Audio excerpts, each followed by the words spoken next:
மற்றொரு அண்மை செய்தி. மதுரையில் மாவட்ட ஆட்சியர் அலுவலகம் அருகே பட்டப்பகலில் இளைஞர் காரில் கடத்தப்பட்டிருக்கிறார். இது தொடர்பாக விசாரணை மேற்கொள்ளப்பட்டு வருகிறது.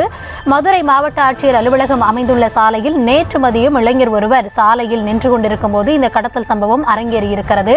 காரின் பின்னால் இருசக்கர வாகனத்தில் கடத்தல் கும்பலை சேர்ந்தவர்கள் அணிவகுத்து சென்றதாகவும் களத்தகவல்கள் கிடைக்கப்பட்டிருக்கின்றன.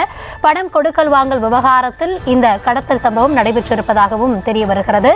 மதுரையில் மாவட்ட ஆட்சியர் அலுவலகம் அருகே பட்டப்பகலில் இளைஞர் காரில் கடத்தப்பட்ட சம்பவம் பெரும் அதிர்ச்சியை ஏற்படுத்தி இருக்கிறது. 6 பேர் கொண்ட மர்ம கும்பல் காரில் ஹெல்மெட்டோடு வந்து அந்த இளைஞரை கடத்தி இருக்கிறார்கள்.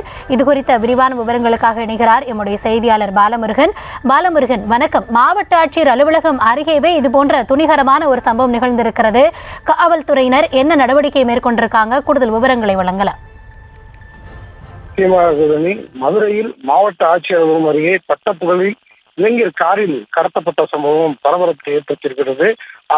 காவல்துறை தீவிர விசாரணை செய்து வருகிறார்கள். மதுரை மாவட்ட ஆட்சியர் அலுவலகம் அமைந்துள்ள சாலையில் நேற்று மதியம் இளைஞர் ஒருவர் சாலையில் நின்று கொண்டிருந்த போது காரில் ஹெல்மெட் அணிந்தபடி வந்த 6 பேர் கொண்ட மர்ம கும்பல் ஒன்று திடீரென இளைஞரை கடுமையாக தாக்கி காரில் கடத்தி சென்றார்கள்.